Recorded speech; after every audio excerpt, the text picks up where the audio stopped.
Welcome to the Daily AI News, brought to you by the Day After AI News channel. It is genuinely good to be here, though. Given the date, it feels a little strange. Right. So today is Friday, February 13th, 2026.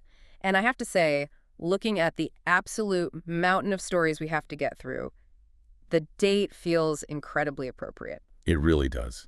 I mean, usually Friday the 13th is just a bit of fun superstition, maybe you don't walk under a ladder, but today The news cycle feels actively ominous. It's heavy. it feels like the writers of our reality are laying it on a bit thick this week. We have top researchers quitting because they claim the world is in peril. We have markets crashing because of a karaoke company. And oh yeah, Google is claiming they've literally found evidence of the multiverse. It's a convergence point. That's the only way I can describe it.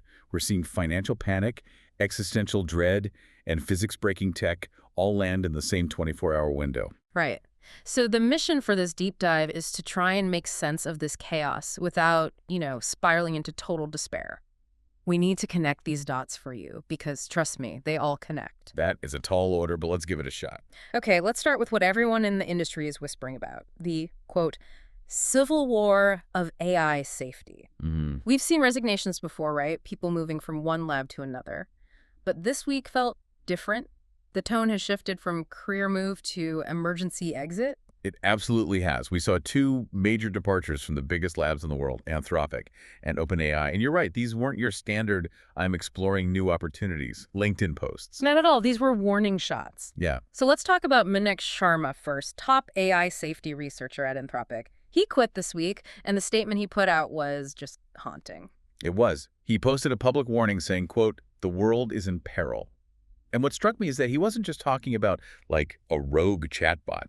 He explicitly mentioned a series of interconnected crises, including bioweapons. And the detail that really stuck with me, and honestly, it gave me a bit of a chill, was his personal plan. Oh, yeah. He said he's moving back to the UK to become invisible and write poetry.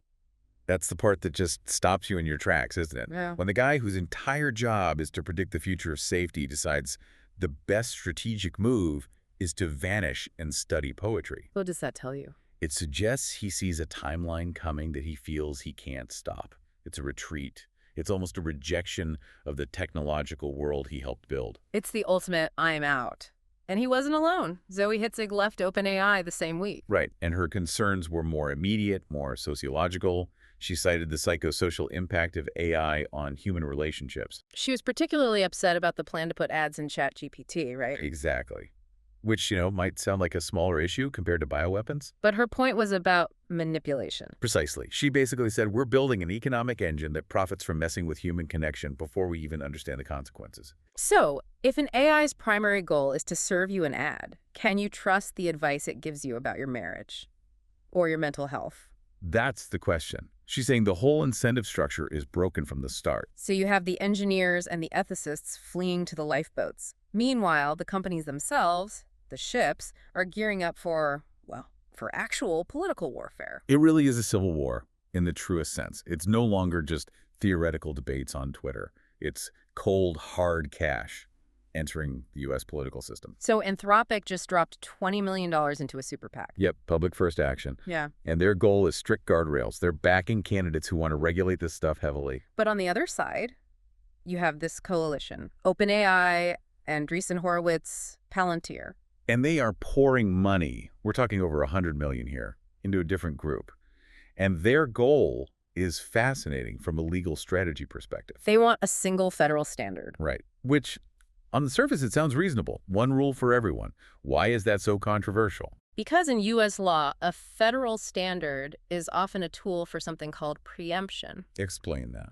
Well, if you pass a federal law that sets a ceiling for safety, it can override any stricter laws that states like California might try to pass. Ah, I see.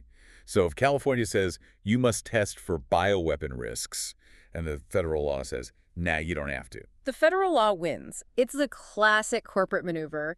You lobby for a rule that looks like regulation, but is actually designed to clear the board of any real tough local rules. So the researchers are quitting to write poetry, and the corporations are armoring up to write the laws. And while that whole drama plays out on Earth, Google just announced something that implies we might need to start worrying about other realities. Let's pivot to that, because this might be the one the history books actually remember from this week. Google Quantum AI. They have this new chip, Willow, 105 qubits. And it completed a specific calculation in 5 minutes. 5 minutes. Okay.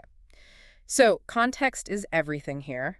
How long would that same calculation take, say, the world's fastest supercomputer? About 10 septillion years. 10 septillion? I don't even know how to visualize that number. It's a 1 with 25 zeros after it. To put that in perspective, the universe is only about 13.8 billion years old. So a normal computer would have to run for trillions of times the age of the universe to do what this chip did while you were making a coffee. That's the scale we're talking about. That is barely comprehensible. But here's where it gets really wild. It's not just the speed. It's the explanation for the speed that is melting my brain. Right. Hartmut Neven, the founder of Google Quantum AI, he made a statement that is really shaking up the scientific community. What'd he say? He said this speed is physically impossible if you assume the calculation is happening in our universe alone. He's claiming this is evidence. Right, don't say it. That the computation is happening across parallel universes, the multiverse. He's saying they tapped into the multiverse to do math. That is the claim. He's leaning on theories from the physicist David Deutsch. The idea is that a quantum computer explores more states at once than there are atoms in our entire universe. So the argument is, where is all that work being done? Exactly. Where is that information being stored? Neven says the only logical answer is that it's distributed across parallel reality. Okay, let's unpack this. Because if that's true, if we're tapping into this infinite computational power, does that connect to why we haven't heard from anyone else out there? That's the direct connection to the Great Filter Theory. Right. We've been scanning the skies for signals for, 65 years now? We've checked 12 billion signal candidates. China's FAST telescope is narrowing that down to the last 100 anomalies. But so far, nothing. Absolute silence. And the theory is, maybe civilizations don't all blow themselves up. Maybe they just go inward. The inward turn hypothesis. Why explore the stars, which is slow and dangerous and mostly empty space? When you can build a quantum simulation that is infinite, instant, and perfect. If you can simulate a universe, why bother visiting the real one? Precisely. If a civilization discovers multiverse computing, they might just turn off their radios, upload their consciousness, and go digital. They go quiet. They go quiet. And here we are on February 13th, 2026, building the exact technology that might make us invisible to the rest of the universe. It's a chilling thought. We might be looking for aliens in spaceships while they're all living in servers the size of a shoebox. That is terrifyingly plausible. But speaking of things crashing loudly, let's talk about the stock market yesterday. While we're pondering the multiverse, investors are panicking about trucks. This is the fear trade, and it is just wild to watch unfold. So yesterday, Thursday the 12th, trucking and logistics stocks just fell off a cliff. C.H. Robinson down 15%, Landstar down nearly 20%. A major crash. Billions in value just gone. And the catalyst wasn't a war or a pandemic or an oil spike. It was a tiny company called Algorithm Holdings. Their market cap is what, $6 million? That's a rounding error for these big firms. And here's the kicker. Until recently, Algorithm Holdings made in-car karaoke machines. Wait, seriously. The karaoke guys crashed the global logistics market. You cannot make this up. They pivoted to AI, launched a tool called SimiCab, and they just claimed, that it could scale freight volume by 300 to 400% without a single new human employee. And the market just believed them. Did they even show a demo? The market didn't wait for proof. It panicked. We are in a state of what you could call Category 5 paranoia right now. Investors are actively hunting for AI losers. Yes. The moment one company says, we can automate this, everyone just dumps the legacy stocks. It's a stampede. It really is. It shows how fragile confidence is. A tiny ex-karaoke company says AI efficiency, and the market effectively says, well, trucking is dead, time to sell. Everyone is terrified of being left holding the bag. Well, if the truckers are worried, software engineers should be sweating too. Because we got some news from Spotify that really signals the end of an era for coding. And this connects directly to that efficiency claim we were just talking about.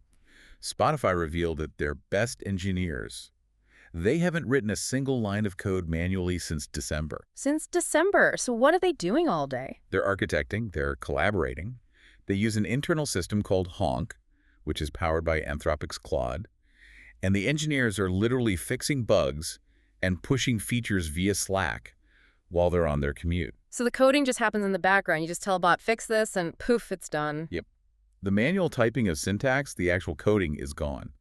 And to make matters even more intense, OpenAI just dropped the hammer today with GPT 5.3 Codex Spark. Codex Spark sounds fast. It is basically instant. It runs at 1,000 tokens per second. For you listening, what does 1,000 tokens per second actually feel like? A token is roughly a word or a piece of code.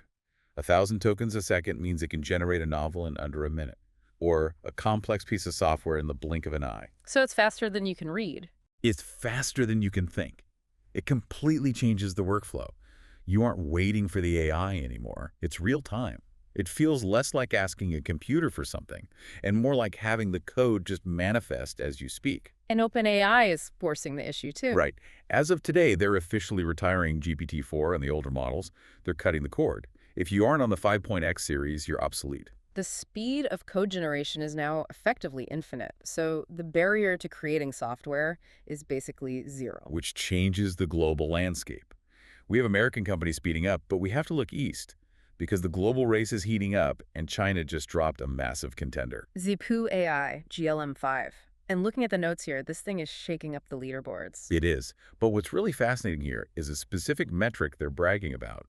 The negative hallucination score. Negative hallucination. That sounds bad. In this case, it's brilliant. You know how AI models usually lie when they don't know an answer?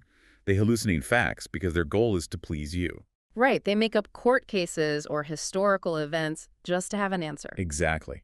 A high negative hallucination score means the model is incredibly good at admitting ignorance.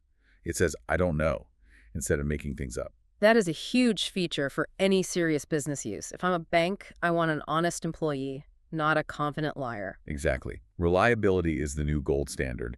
And the tech behind it is pretty interesting. They're using a new reinforcement learning engine called SLIME. SLIME. Not the most appealing name. It stands for something very technical, but basically it just makes the training process highly efficient. And speaking of efficient, they've started a brutal price war. How cheap are we talking? $1 per million input tokens. $1. Compared to what? Western rivals like Claude Opus are around $5, so it's a fifth of the price. That's going to put massive pressure on U.S. companies. If the Chinese model is almost as good, way cheaper and more honest. Global companies are going to switch. And it's not just text. ByteDance is testing Cadence 2.0 for video. That's the one with the lip syncing. Yep. Perfectly realistic lip syncing. So now you can generate a fake video of a person and make them say anything in any language, and the mouth movements match perfectly. Which brings us, of course, to the darker side of all this. Because if the good guys have these tools, the bad guys definitely do too. And we have a story involving North Korea that sounds like a spy thriller. A hacking group called UNC169 State-backed is targeting crypto firms. But they're not breaking through firewalls with code. They're breaking through the humans. Exactly. They invite a target to a Zoom meeting, but it's not Zoom. It's a fake web page that looks identical to Zoom. And on the screen, you see the CEO of another company you trust. A deepfake. A live AI-generated deepfake. The deepfake CEO acts like they're having audio issues. They say, hey, sorry, can you hear me? Try running this script to fix the audio. Oh, that is devious. Fix the audio and boom, you've just installed their malware. And because it's a familiar face, a CEO, you trust it. It completely exploits our social instincts. And it's not just targeted hacks. The data itself, the food that these AIs eat, is under attack, right? This data poisoning threat. Yeah, new research shows it takes incredibly little effort to break a model.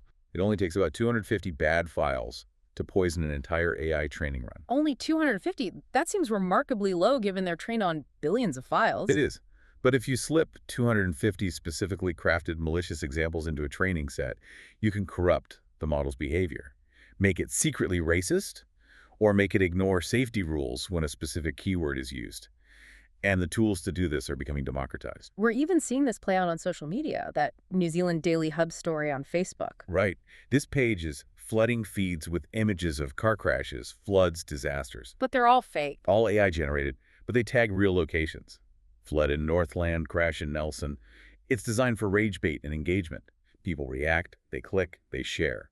And since the images are original AI work, they bypass copyright filters. It's a flood of synthetic misery designed to game the algorithm. So let's try to pull all this together. We've covered a lot of ground, From poetry to logistics to multiverse theory. What does it all mean?